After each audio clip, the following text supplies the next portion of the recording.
Study मतलब अभिषेक sir classes. नमस्कार। ज्ञान सागर की दुनिया में आप सभी का पुनः स्वागत है। आइए आज हम लोग पढ़ते हैं घर्षण के कारण। पिछले ऑनलाइन क्लास में हम लोगों ने पढ़ा था कि घर्षण बल है क्या। तो जाना कि किसी गतिशील वस्तु के गति के विरुद्ध, उसकी दिशा के विरुद्ध अगर कोई बल कार्य करता है, उसे आगे नहीं बढ़ने देता, वही विरोधी बल घर्षण बल कहलाता है। आज हम लोग जानेंगे कि इसके कौन से ऐसे कारक हैं जो इसको प्रभावित करते हैं। हम लोगों ने देखा होगा, चाहे वो क्रिकेट का खेल हो, हॉकी हो या फुटबॉल हो, इसमें खिलाड़ी इतने एक्टिव होते हैं कि गेंद को स्थिर भी कर देते हैं, गति भी ला देते हैं उसमें, और उसकी दिशा में परिवर्तन भी कर देते हैं। कई ऐसे उदाहरण हैं, जैसे कैरम बोर्ड हुआ या साइकिल चलाना हुआ। हम लोगों ने देखा है कि साइकिल चलाते हैं, जब तक उस पर पेडल के माध्यम से बल आरोपित करते हैं तब तक वह साइकिल गतिशील रहता है। लेकिन जैसे ही बल कम करते हैं, उससे धीरे धीरे उसकी गति में कमी आ जाती है और एक ऐसी स्थिति आती है जब वह साइकिल पूर्णतः रुक जाती है। क्यों? हमने तो बल लगाए। ये इसलिए रुक पाती है क्योंकि कोई ना कोई ऐसा बल है जो उसका विरोध कर रहा है, और वही विरोधी बल है घर्षण बल। कक्षाओं में, वर्ग कक्ष में जब हम लोग पढ़ते हैं, या घर पे भी कई ऐसे उदाहरण हैं, उसको करके हम लोग देख सकते हैं। जैसे अगर किसी स्केल को इस तरह से व्यवस्थित कर दिया जाए कि उसका एक सिरा ऊपर टंगा हो और दूसरी सिरा ए और दूसरा सिरा बी हो, एक बिंदु पर, ए सिरे पर जो ऊंचाई पर अवस्थित है, उस पर अगर हम लोग सिक्के को रखते हैं तो देखते हैं कि सिक्का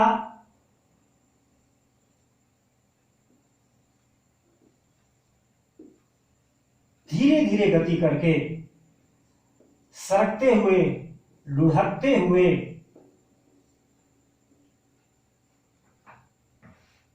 सतह पर आ जाता है। अब दूसरा क्रियाकलाप करते हैं, दूसरे वस्तु को इस पर रख के देखते हैं। अगर इसके जगह पर हम लोग अगर किसी वैसे पदार्थ को रखें जिसका पृष्ठ खुरदरा हो, हम लोग इस पर रबड़ रख लेते हैं।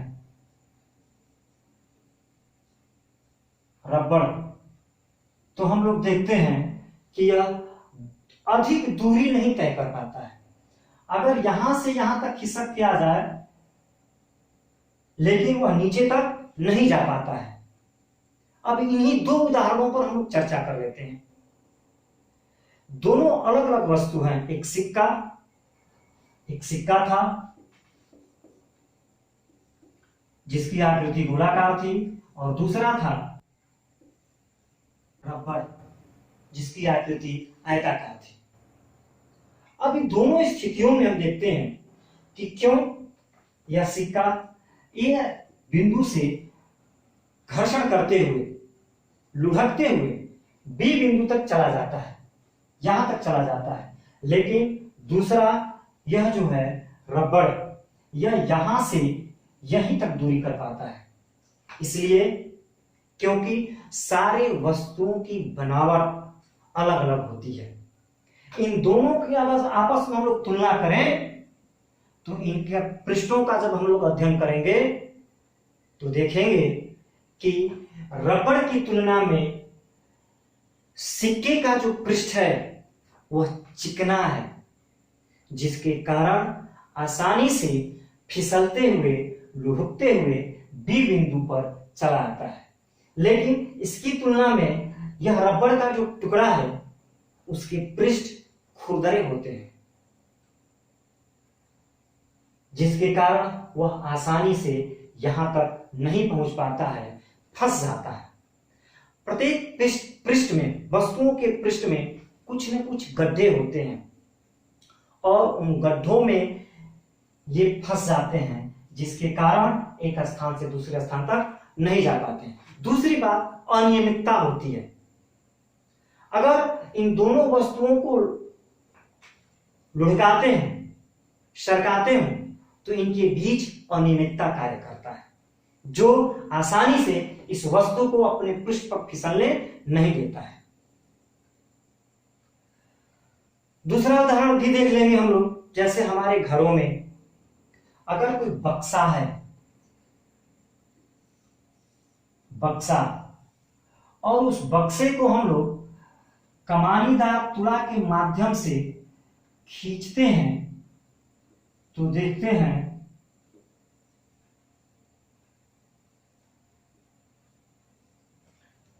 कि यह बक्सा इस सतह से हिलता नहीं है, आगे नहीं जा पाता है, बल लगाने के बावजूद भी। लेकिन अगर हम लोग इसके पृष्ठ को, इस बक्से के पृष्ठ को अगर हम लोग प्लास्टिक से बांध दें, तो देखते हैं कि यह इसकी पहले की तुलना में यह खिसकता है। क्यों?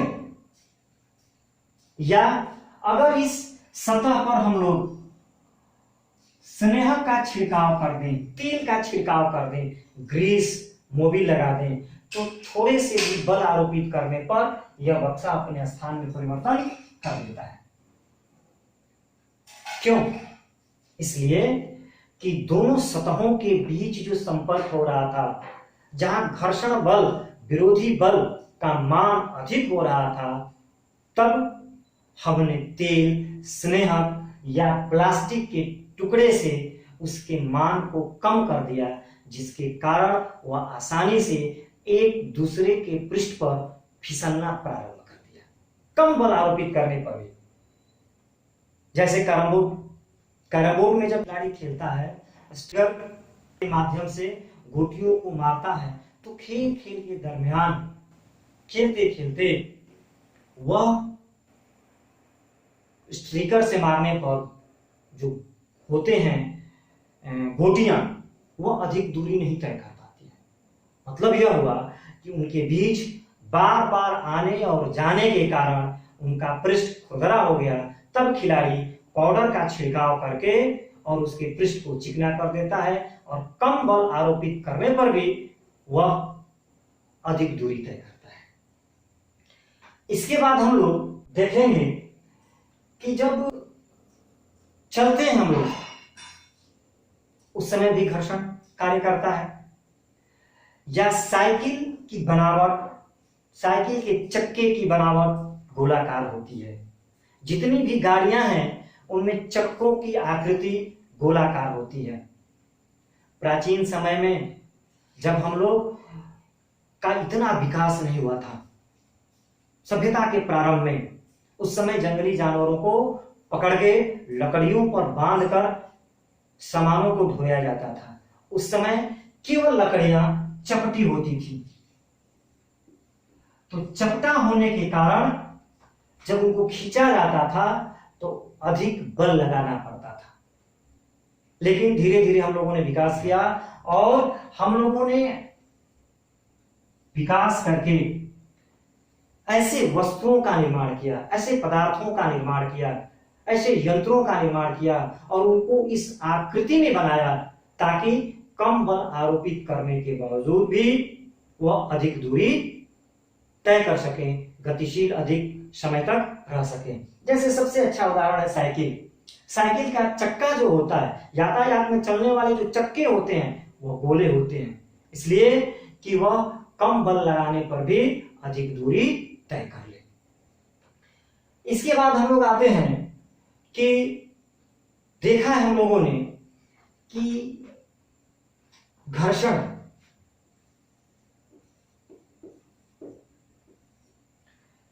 क्या लाभदायक है या हानिकारक है?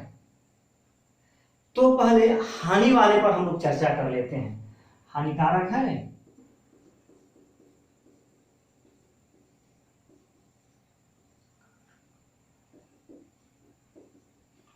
क्या घर्षण हानिकारक है? तो जी हां, घर्षण हानिकारक है, क्योंकि इसमें ऊष्मा उत्पन्न होती है।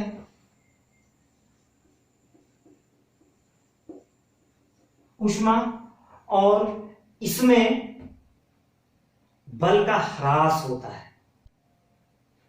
जैसे हम लोग कपड़ों को पहनते हैं, यह कपड़ा हमारे शरीर से घर्षण करते करते कुछ समयों के बाद पतला हो जाता है और नष्ट हो जाता है, स्वतः फट भी जाता है।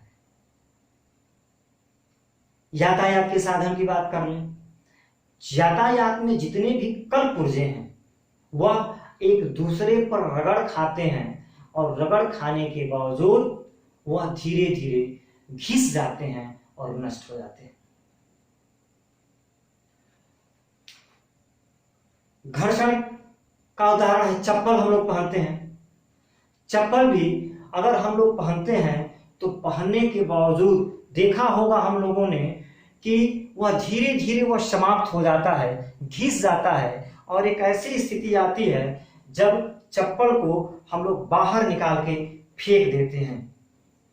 बहुत ऐसी वस्तुएं हैं घर पे, जो हम लोग रोटी बनाते हैं, हमारी माताएं बहनें जो रोटी बनाती हैं, वह भी रोटी बनाने वाला पात्र या भोजन बनाने वाला पात्र धीरे धीरे उसमें भोजन बनाने से वह पात्र पतला हो जाता है, घिस जाता है, और एक ऐसी स्थिति आती है जब वह नष्ट भी हो जाता है। तो तमाम ऐसे उदाहरण हैं जो हमारे लिए हानिकारक भी हैं। हम एक स्थान से दूसरे स्थान तक जाते हैं, चाहे वह यातायात के साधन से जाते हो या पगडंडियों पर जाते हैं। तो पगडंडियों पर भी जाते हैं तो देखते हैं हम लोग कि जिस रास्ते से हम लोग होके जाते हैं वहां का रास्ता धंस जाता है, वहां के मिट्टी हट जाते हैं। क्यों? घर्षण के कारण। यातायात के जो उपयोग किए जाने वाले टायर हैं, वाहनों में जो टायर लगाए जाते हैं वह घिस जाते हैं।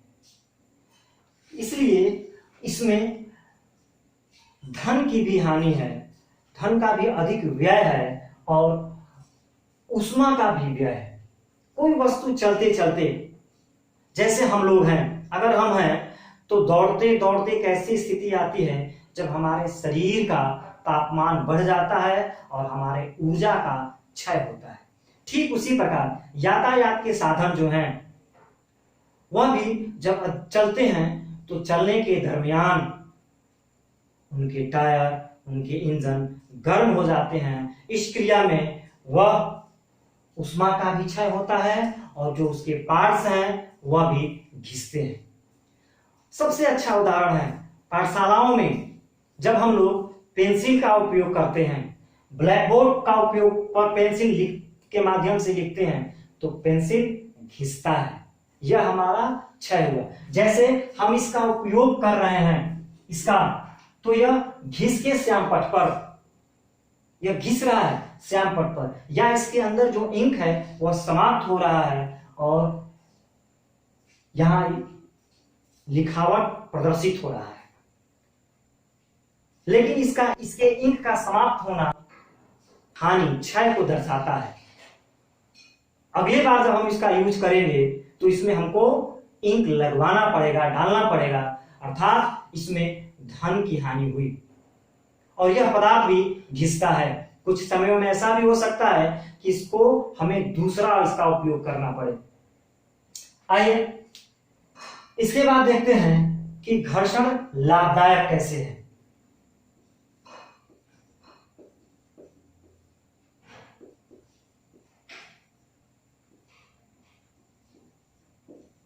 घर्षण लाभदायक कैसे है? जी, घर्षण लाभदायक है।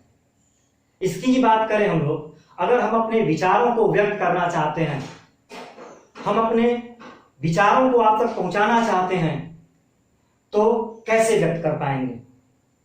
हमारे लिए यही माध्यम है, चाहे यह घिसे, लेकिन इसके माध्यम से हम और आप एक दूसरे को अपने विचारों का आदान प्रदान कर सकते हैं। यह हमारे लिए लाभदायक है। शर्ट कुर्ता हम लोग पहनते हैं तो हमें यह धूप से बचाता है, यह हमारे लिए लाभप्रद है। चप्पल का उपयोग करते हैं, जूते का उपयोग करते हैं हम लोग, तो यह जरूरी है। अगर नंगे पांव घूमेंगे तो हम किसी न किसी रोग से ग्रसित हो जाएंगे या हमारे पैरों में कांटे चुभ जाएंगे, हमारा पैर, हमारा शरीर सुरक्षित नहीं रह पाएगा। वाहनों का प्रयोग नहीं करेंगे तो एक स्थान से दूसरे स्थान तक जाने के लिए हमें कई घंटों की मेहनत करनी पड़ेगी, इसलिए वाहनों का उपयोग करते हैं, वह हमारे लिए लाभप्रद है। तमाम ऐसे कार्य हैं, घर पे जो भोजन बन रहा है, तो अगर उन पात्रों में भोजन नहीं बने तो हम लोग भोजन कैसे कर पाएंगे, हमारे लिए भोजन कैसे उपलब्ध हो पाएगा, इसलिए वो भी हमारे लिए लाभप्रद है। तो तमाम ऐसे कारण हैं जो हमारे लिए लाभप्रद हैं। घर्षण हानिकारक है लेकिन अनिवार्य भी है। अब हम लोग बात करेंगे कि क्या किसी वस्तु को के ऊपर स्नेहक, पाउडर, ग्रीस, तेल का उपयोग करके हम लोग घर्षण के मान को बढ़ा सकते हैं या कम कर सकते हैं? तो जी हां, कम किया जा सकता है। उदाहरण स्वरूप, अगर आप लोगों ने देखा होगा कि घर में जो महिलाएं हैं, जो माताएं हैं, जो बहनें हैं, जब वो चूड़ी का उपयोग करती हैं तब अपने हाथों में साबुन लगाती हैं या तेल लगाती हैं या स्नेहक का उपयोग करती हैं, नहीं तो प्लास्टिक का उपयोग करती हैं। इसलिए क्योंकि हथेली के साइड से छोटा वस्तु भी आसानी से स्नेहक, साबुन, तेल और प्लास्टिक की सहायता से हाथों में चला जाता है। ठीक इसी प्रकार जब हम लोग देखेंगे कि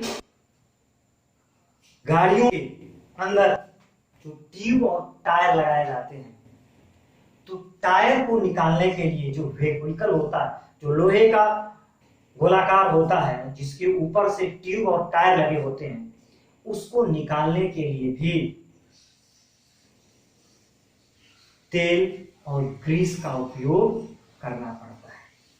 आप लोग क्रिकेट के खेल के बारे में जाना होगा, देखा होगा, खेलते भी होंगे।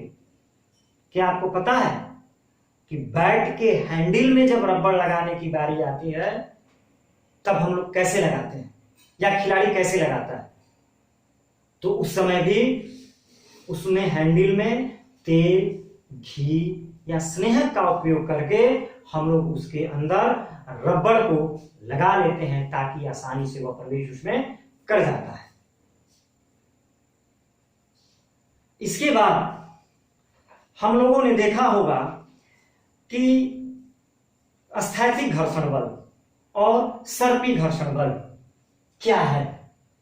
स्थैतिक घर्षण बल एवं सर्पी घर्षण बल, जब किसी वस्तु पर बल लगाते हैं तो बल लगाने के साथ वह वस्तु एक स्थान से दूसरे स्थान तक नहीं जाती, वह बल लगाने के साथ आगे पीछे इधर या उधर नहीं जाती। अगर वस्तु के भार के अनुसार हम लोग, उसके अनुपात के अनुसार अगर हम लोग बल नहीं लगाते हैं तो वस्तु उसी स्थान पर स्थिर रह जाएगी, आगे पीछे नहीं जाएगी। हमारे द्वारा लगाया गया बल का मान के बावजूद भी वह एक स्थान से दूसरे स्थान तक नहीं गई, तब हम लोग कहते हैं कि वह स्थैतिक घर्षण बल है। लेकिन कुछ वस्तुओं पर बल लगाने के साथ ही हल्के होने के कारण वह एक स्थान से दूसरे स्थान तक चली जाती हैं, उससे हम लोग कहते हैं सर्पी घर्षण बल। घर्षण के बारे में थोड़ी सी हम लोग फिर से रिवीजन कर लेते हैं कि घर्षण है क्या। तो घर्षण बल वह बल है जो किसी गतिशील वस्तु के गति के विरुद्ध कार्य करे, इसी विरोधी बल को घर्षण बल कहते हैं। इसके कई ऐसे कारण हैं। घर्षण बल के मान को बढ़ाया जा सकता है, घर्षण बल के मान को कम किया जा सकता है। यह इन दो वस्तुओं के पृष्ठों पर निर्भर करता है कि इन दोनों वस्तुओं के पृष्ठों पर क्या स्थिति है, इनके पृष्ठ चिकने हैं, खुरदरे हैं, इस पर यह निर्भर करता है घर्षण बल का मान। उम्मीद है कि आप सभी को यह पसंद आया होगा। अगले वीडियो में मैं पुनः आपके लिए एक रोचक नए तरीके से पाठ को लेके आऊंगा। तब तक के लिए नमस्कार, धन्यवाद।